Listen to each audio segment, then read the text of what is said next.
Section 1. A man wants to place an order by telephone for some office stationery. Listen to the conversation between the woman and the man and answer the questions. First, you have some time to look at questions 1 to 6. Now we shall begin. You should answer the questions as you listen because you will not hear the recording a second time. Listen carefully and answer questions 1 to 6.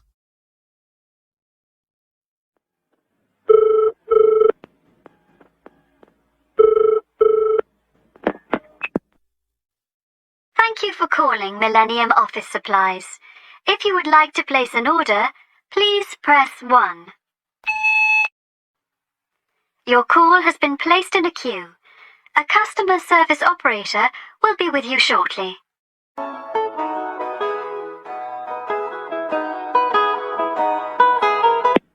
Gina speaking. How can I help you? Oh, hello. I'd like to order some stationery, please. And who am I speaking to? John Carter. Right. Can I just confirm your account number and the name of your company, John? Sure. The account number is 692411. 692411. Right. And you're from Rainbow Computers? No, the company is Rainbow Communications. Oh, okay. I'll just fix that on the system. Communications. And what would you like to order, John? Envelopes. We need a box of A4, that is, normal size envelopes. White, yellow or manila? We'll have the plain white, please. But the ones with the little windows. Okay. One box, A4, white. Just the one box, was it? On second thoughts, make that 2 boxes. We go through heaps of envelopes. As a matter of interest, are they made from recycled paper? No, you can't get white recycled paper. The recycled ones are grey, and they're more expensive, actually. Right, we'll stick to white then. Something else, John? Yes, we need some coloured photocopy paper. What colours do you have? We've got purple, light blue, blue, light green, whatever you want, pretty much. There are 500 sheets to the pack. Let's see. We're going to need a lot of blue paper for our new price lists. So can you give us 10 packs, please? Make sure it's the light blue, though. 10 packs of the light blue. The woman asks the man if he needs anything else. Look at questions 8 to 10.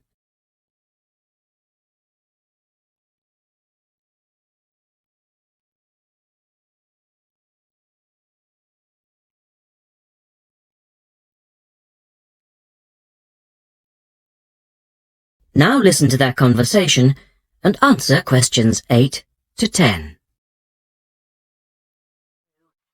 Anything else that we can help you with? Let me think. What else do we need? I'm sure there was something else. Pens, paper clips, fax paper, computer supplies, office furniture? Oh yes, we need floppy disks. Do you have those nice coloured ones? Yes, but they're a bit more expensive than the black ones. Oh, that's all right. I'm not paying anyway. Right. Floppy disks. And what about diaries for next year? We've got them in stock already, and it's a good idea to order early. No, I think we're all right for diaries. But something we do need is one of those big wall calendars. You know, one that shows the whole year at a glance. Do you stock those? We certainly do. OK, can you include a wall calendar then, with the other stuff? Just make sure it's got the whole year on the one side. Sure. And do you have a copy of our new catalogue? No, I don't, but could you send one? Yes, I'll pop one in with the order. You'll find it a lot easier to remember what you need if you have our catalogue in front of you next time. Yes, good idea. And, when can you deliver this? Should be with you tomorrow morning. Can you make sure that it's not after 11:30 a.m? Because I have to go out at 12. There's only myself here on Fridays. Fine. I'll make a note on the delivery docket that they should deliver before 11:30. Thanks very much. Thanks. That is the end of section 1. You now have half a minute to check your answers.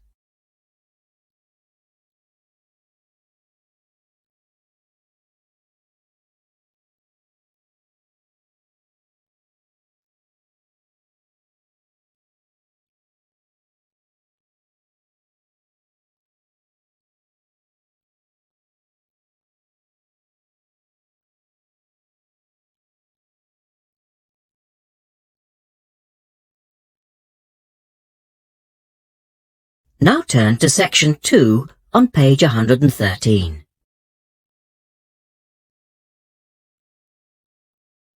Section 2.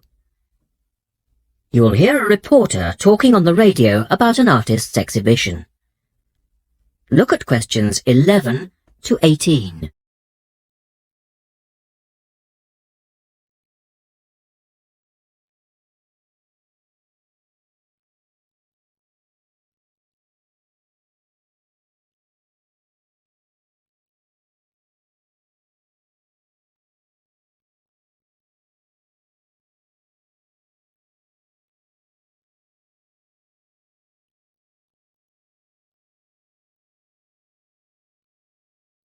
As you listen to the first part of the talk, answer questions 11 to 18.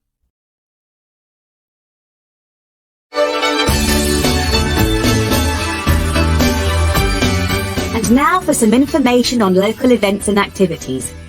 A couple of announcements for art lovers and budding artists alike. First, a new collection of artwork is going on show to the public next month in the form of an artist's exhibition.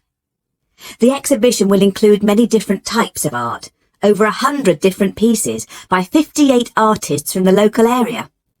It's being held at the Royal Museum, which, for those of you who are unfamiliar with the area, is located opposite the library in West Street, right on the corner. The actual address is number 1 Queen's Park Road. It isn't difficult to find. The exhibition will run for 9 weeks and will begin on the 6th of October and continue until the 10th of December. So there's plenty of time for you to go along and have a look, and I'm sure that will be worth doing. What will you see there? Well, amongst the items on display will be some exciting pieces of modern jewellery, furniture, ceramics, metalwork and sculpture. To give you some examples, local artist Kate Main will be there to discuss her collection of pots and bowls that she has made to resemble garden vegetables. They're the sort of thing that would brighten up any dining table and range from things like yellow cabbage-shaped bowls to round tomato-shaped teapots. Prize winner Cynthia Corse will also be there to talk about her silver jewellery, all of which she produced using ideas from the rural setting of her country home. Some of her rings are quite extraordinary and have beautiful coloured stones in them. Or, if you prefer sculpture, there's plenty of that too. Take, for example, Susan Cupp's sculpture of 25 pairs of white paper shoes. It sounds easy, but believe me, it looks incredible. All of these items, along with many others, will be on sale throughout the exhibition period. As part of the exhibition, there will be a series of demonstrations called Face to Face, which will take place every Sunday afternoon during the exhibition, and these will provide an opportunity for you to meet the artists. Now look at questions 19 and 20.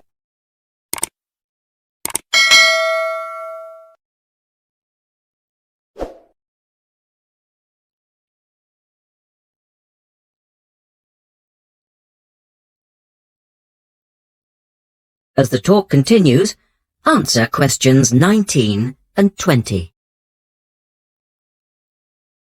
The second set of activities are for those who would prefer to indulge in some artwork themselves. The Artists' Conservatory are holding a series of courses over the autumn period. The courses cover all media and include subjects such as Chinese brush painting, pencil drawing and silk painting. All the tutors are experienced artists. Course sizes are kept to a minimum of 15, and there will be plenty of individual assistance. All the sessions offer excellent value for money and the opportunity to relax in a delightful rural setting. Fees are very reasonable and include the use of an excellent studio and access to the art shop, which you will find sells everything from paper to CDs. And they also include the provision of all materials. For more information on dates, cost and availability, you should get in touch with the programme coordinator on 4592 839 584 or go direct to the website, which you will find is... That is the end of section 2. You now have half a minute to check your answers.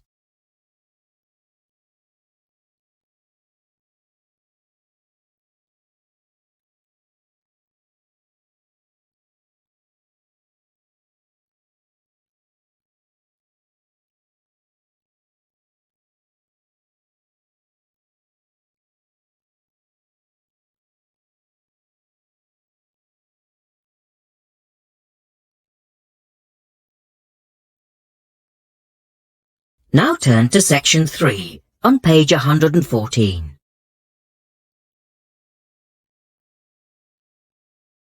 Section 3. In this section, you'll hear an interview with a wildlife specialist called Alison Sharp talking about bears. In the first part of the discussion, they're talking about the history of the bear. First, look at questions 21 to 23.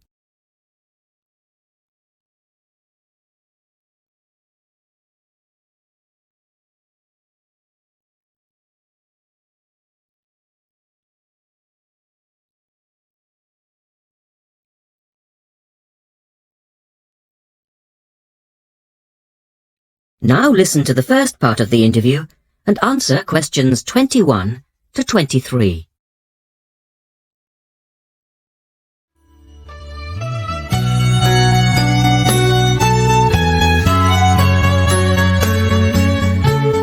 Alison Sharp has spent much of her life researching bears, and in particular, bears in danger of extinction. She is the author of a recent book on bears, and we welcome her to the studio today. Thank you. Delighted to be here. First of all, can you give us a quick overview of the history of the bear family? Well, the bears we know today actually have as their ancestors bears which have been evolving for some 40 million years. We have fossils of the earliest true bear, and it's important to emphasize this because some creatures are called bears but are not. Such as koalas, for instance. Yes, exactly.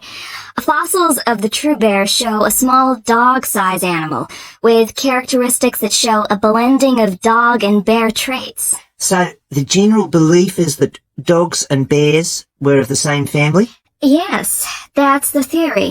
And then we see the arrival of the early cave bear. We know from cave drawings that Neanderthal man used to worship this bear, and at the same time fear it. Understandable, perhaps. Yes, but they need not have worried because the cave bear only ate plants. In fact, the cave bears survived 2 ice ages, but then became extinct. In the second part of the interview, Alison talks more about the situation of bears today. Look at questions 24 to 30 first.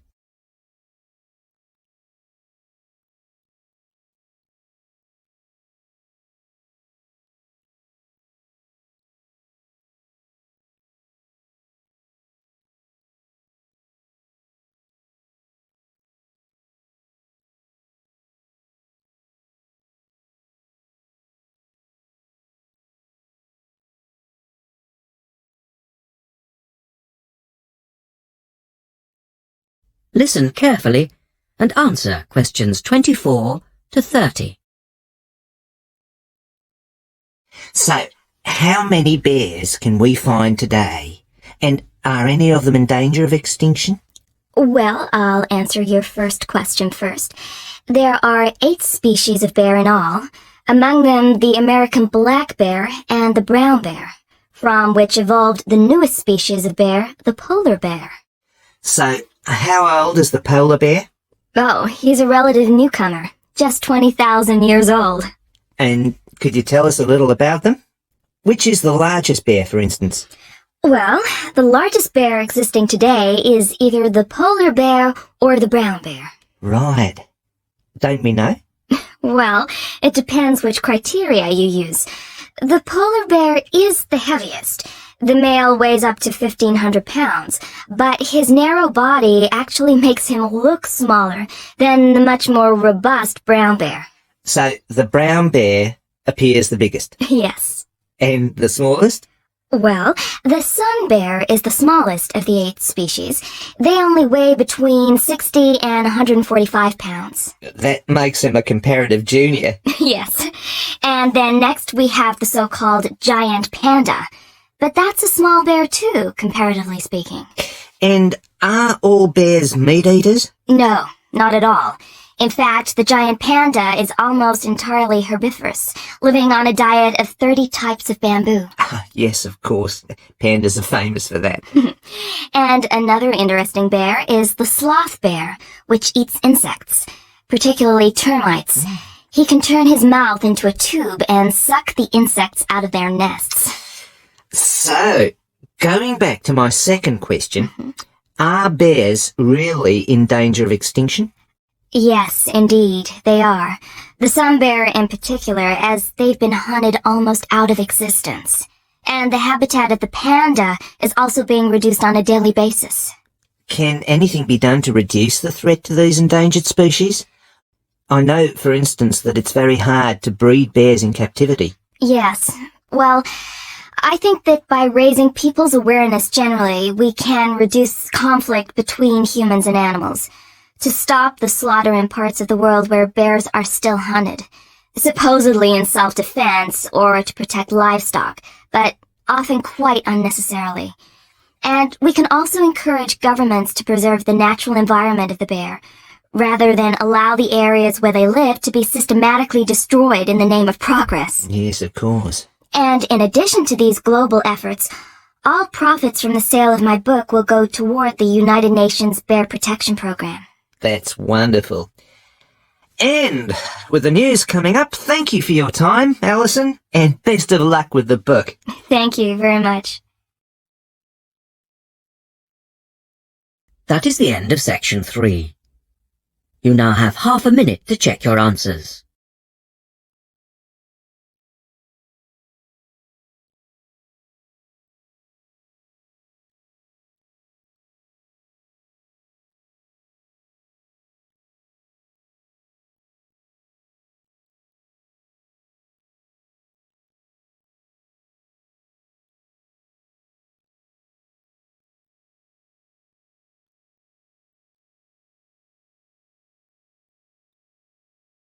Now turn to section 4 on page 116.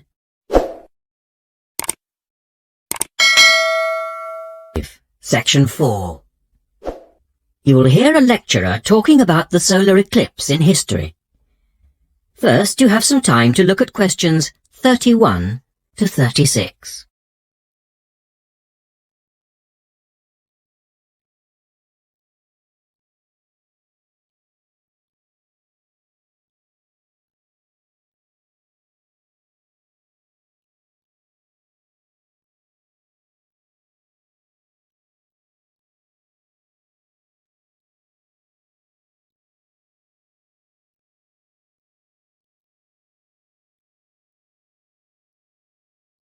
Now listen carefully and answer questions 31 to 36.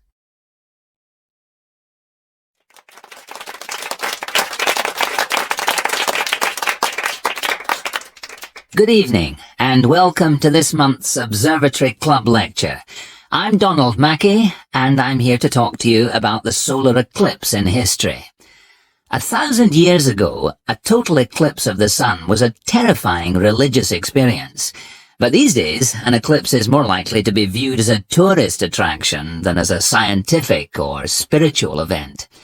People will travel literally miles to be in the right place at the right time, to get the best view of their eclipse.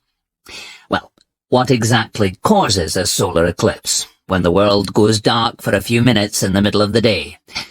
Scientifically speaking, the dark spot itself is easy to explain. It's the shadow of the moon streaking across the Earth. This happens every year or two, each time along a different, and to all intents and purposes, a seemingly random piece of the globe. In the past, people often interpreted an eclipse as a danger signal heralding disaster, and in fact, the Chinese were so disturbed by these events that they included among their gods one whose job it was to prevent eclipses. But whether or not you're superstitious or take a purely scientific view, our earthly eclipses are special in three ways. Firstly, there can be no doubt that they're very beautiful. It's as if a deep blue curtain had fallen over the daytime sky as the sun becomes a black void surrounded by the glow of its outer atmosphere.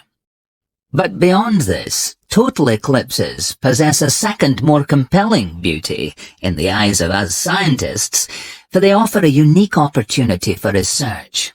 Only during an eclipse can we study the corona and other dim things that are normally lost in the sun's glare. And thirdly, they are rare. Even though an eclipse of the sun occurs somewhere on Earth every year or two, if you sit in your garden and wait, it will take 375 years on average for one to come to you.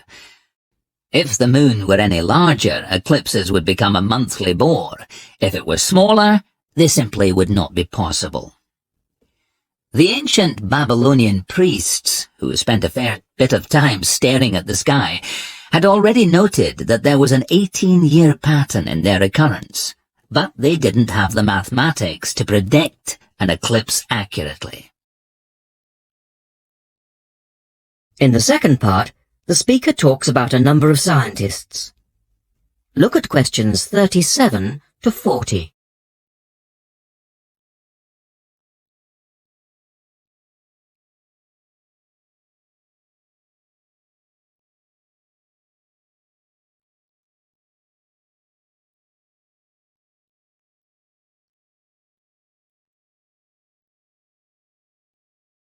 Now listen carefully and complete the table.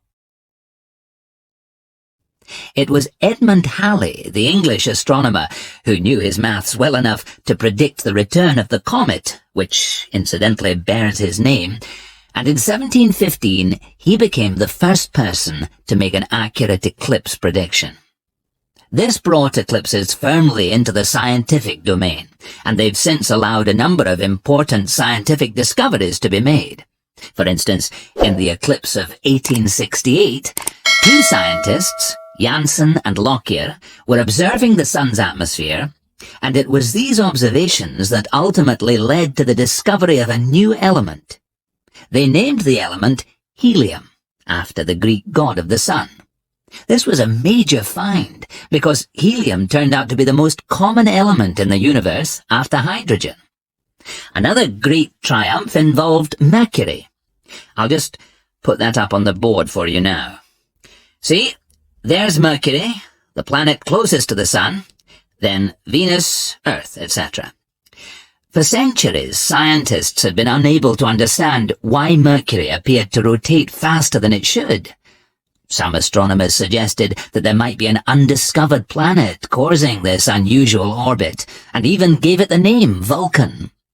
During the eclipse of 1878, an American astronomer, James Watson, thought he'd spotted this so-called lost planet.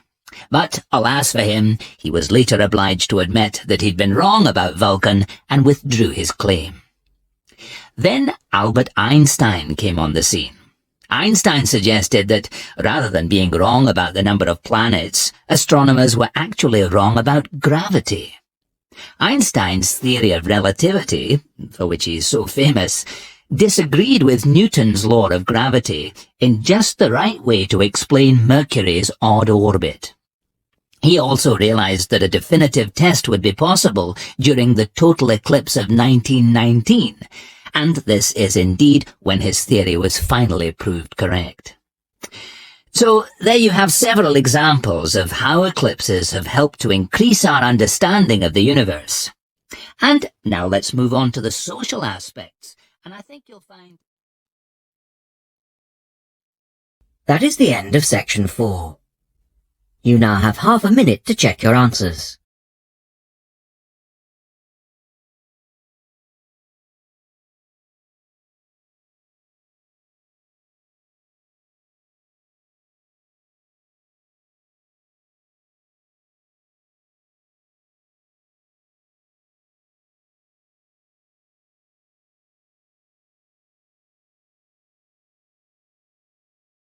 Thanks for watching. Here are other 2 videos. You can watch them as well. And if you haven't yet subscribed my channel, please subscribe it and hit the bell icon for my upcoming videos and share these all videos among your friends.